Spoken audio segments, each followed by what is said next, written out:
بسم اللہ الرحمن الرحیم۔ السلام علیکم ناظرین، امید کرتا ہوں کہ آپ سب ٹھیک ہوں گے۔ دنیا میں 4 دفعہ وقت رک گیا تھا، بتاؤں کیسے؟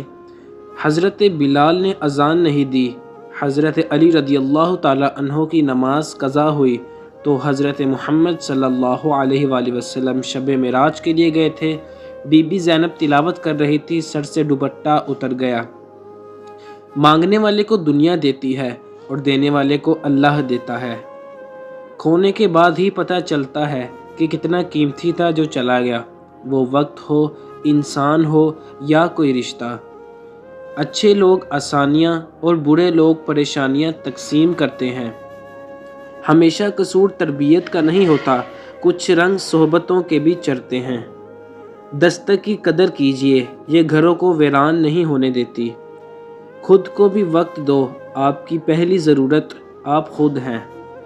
اپنے آپ کو اچھا بنا لیجئے، دنیا سے ایک برا انسان کم ہو جائے گا۔ سیانے کہتے ہیں اپنوں کے ساتھ وقت کا پتہ نہیں چلتا، لیکن وقت کے ساتھ اپنوں کا پتہ ضرور چل جاتا ہے۔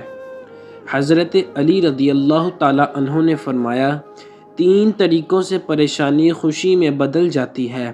نمبر 1، خاموش رہنا، خاموش رہنے سے پریشانی کم ہو جاتی ہے۔ نمبر 2، صبر کرنا، صبر کرنے سے ختم ہو جاتی ہے۔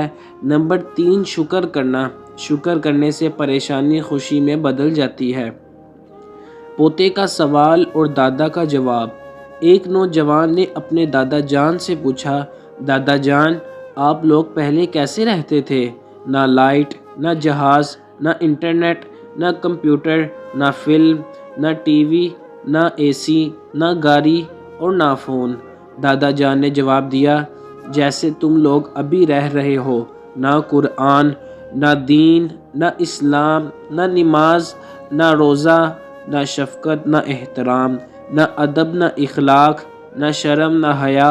بس فرق صرف اتنا ہے کہ ہم دنیا سے بے خبر تھے اور آپ لوگ دین سے بے خبر ہیں۔ آزمائش کیوں آتی ہے؟ رسول پاک صلی اللہ علیہ وآلہ وسلم نے فرمایا، بندے کی آزمائش اس کے دین کے حساب سے ہوتی ہے۔ اگر وہ اپنے دین میں پختہ اور مضبوط ہو تو اس کی آزمائش بھی زیادہ ہوتی ہے، اور اگر اس کا ایمان کمزور ہو تو اس کی آزمائش اسی حساب سے کم ہوتی ہے۔ بندے پر مسلسل آزمائشیں آتی رہتی ہیں، حتیٰ کہ وہ اسے ایسا پاک کر دیتی ہیں کہ وہ زمین پر چل پھر رہا ہوتا ہے اور اس کے ذمے کوئی گناہ نہیں ہوتا۔ ابن ماجہ۔ کسی نے ماں سے سوال کیا کہ اگر آپ کے قدموں سے جنت لے لی جائے اور آپ سے کہا جائے کہ کچھ اور مانگ لو تو آپ خدا سے کیا مانگو گی؟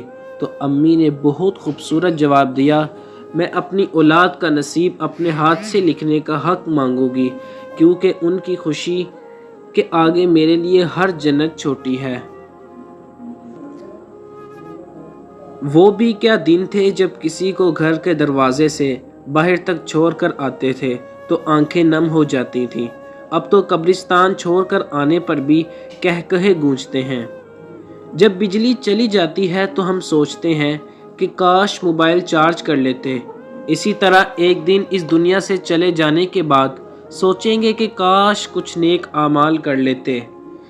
چمچہ جس برتن میں رہتا ہے اسے خالی کر دیتا ہے۔ نرم دل لوگ جلدی رو پڑتے ہیں، جلدی روٹھ جاتے ہیں، جلدی مان بھی جاتے ہیں۔ سنا ہے اللہ کو ایسے لوگ پسند ہیں۔